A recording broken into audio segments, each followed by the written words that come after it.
¿Qué tal amigos? Sean bienvenidos a su canal Universitario Vlogs. Mi nombre es Esaú y hoy daremos inicio a esta lista de videos los cuales contendrán el contenido específico del pensamiento analítico matemático, el cual dicta el examen Exani 2 para ingreso a las universidades. El día de hoy comenzaremos con el primer tema, el cual es jerarquía de operaciones. En la jerarquía de operaciones básicas, primero tenemos que dar un pequeño repaso de los diferentes subconjuntos de números reales y sus operaciones. Por ejemplo, en los números reales vemos que estos se clasifican de dos maneras, en los números racionales y los números irracionales. Los números racionales son aquellos que también conocidos como fracciones comunes y que entre ellos están también contemplados los números naturales y los enteros. Por otro lado, los números irracionales son aquellos números cuya parte decimal se conforma de una serie infinita de dígitos, pero no existe un periodo, y por lo regular son resultados de raíces no exactas. Dicho de otra forma, son aquellos números que a partir de su punto decimal no tienen una secuencia lógica, caso como el número pi, que nosotros lo terminamos en 3.1416, pero en realidad después del 16 sigue una línea infinita de números los cuales no poseen una secuencia fija. Ahora hablaremos de los números naturales. Los números naturales son aquellos números que se utilizan para contar y que su conjunto principalmente se maneja de la forma n de números naturales igual al conjunto de números que puede ser 1, 2, 3, 4.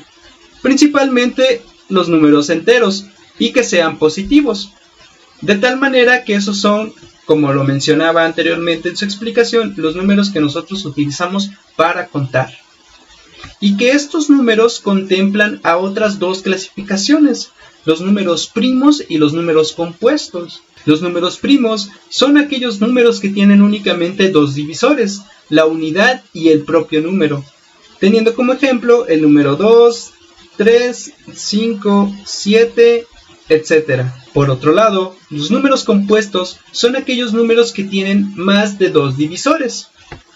En este caso tenemos el número 4, 6, 8, 9, etc.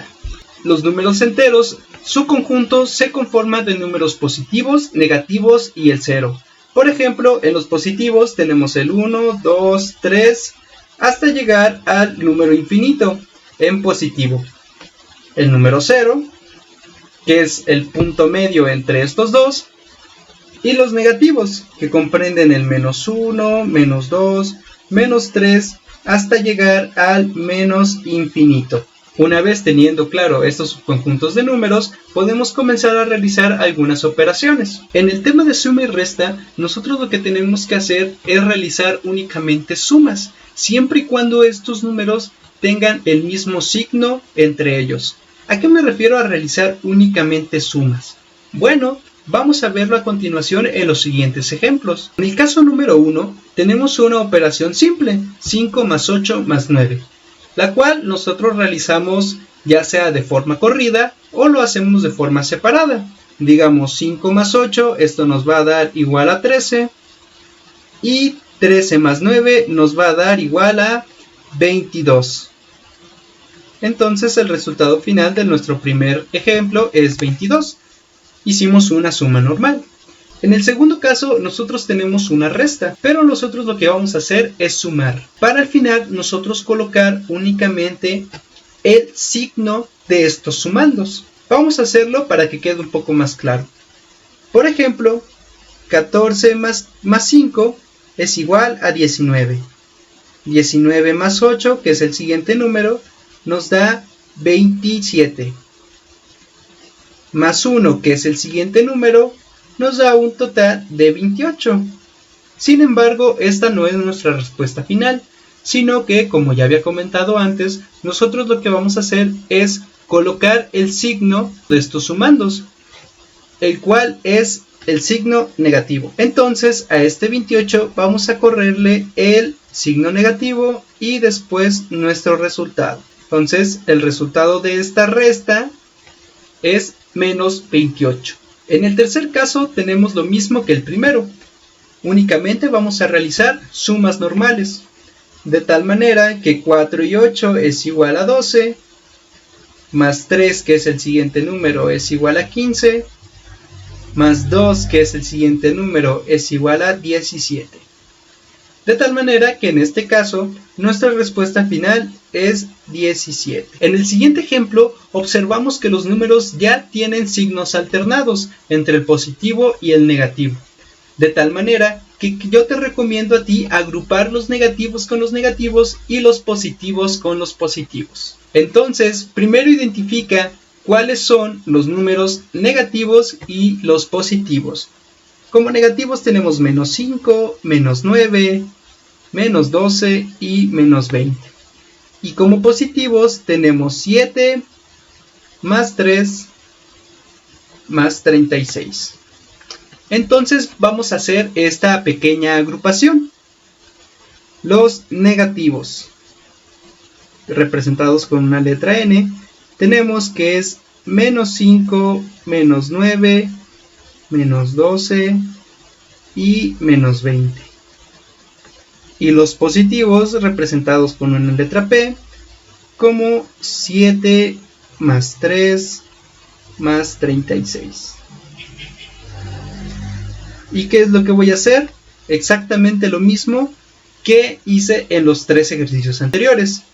Realizar una suma. Entonces, 5 más 9 más 12 más 20 me da un total de 46. Eso sumándolo de manera normal. Pero recordemos que todos estos números son negativos. Por lo tanto, mi resultado también es negativo. Y los positivos los sumo como lo he hecho toda la vida, normalmente. Entonces tenemos 7 más 3, que es igual a 10, más 36 igual a 46. Pero este 46 es positivo. Por lo tanto, ya mi resultado de esta operación quedamos como con los números negativos menos 46 más 46. Eso me da un total de 0. Con esto lo que quiero que veas es que de una operación mucho más larga, nosotros pudimos simplificarla a una corta de simplemente 2 números, como el caso de menos 46 más 46, que eso es igual a 0. Y en el último ejemplo tenemos exactamente la misma situación. Sin embargo, aquí lo que quiero que dejemos en claro es que la mayor cantidad de signos que haya en una misma operación no va a ser el signo que contenga el resultado de la misma. El signo del resultado va a depender específicamente del número más alto. Por ejemplo, vamos a hacer exactamente lo mismo que el ejercicio anterior, que es agrupar. Los negativos vamos a tener menos 6, menos 8, menos 11 y menos 7. Y como positivos vamos a tener únicamente el número 50. Entonces tenemos negativos igual a menos 6, menos 8, menos 11, menos 7. Que eso me va a dar igual a menos 32. Si yo sumo 6 más 8 más 11 más 7, me va a dar igual a únicamente 32. Pero como todos son negativos, el signo final es negativo. Y el positivo, que es 50. Entonces, ahora yo nada más tengo una suma de dos números. Menos 32 más 50. Ahora, ¿cómo vamos a identificar cuál es el número más grande? Bueno, vamos a contemplar que estos números se encuentran con un valor absoluto, o sea, con un valor positivo. De tal manera que ahora el menos 32 lo vamos a considerar como 32 y el 50, al ya estar positivo, lo seguimos manejando como el 50. Ahora tú pregúntate, ¿cuál de estos números es más grande? Obviamente el número 50. Por lo tanto, nuestro resultado va a ser con un signo positivo. ¿Por qué? Porque el signo que acompaña al número 50 es un signo positivo.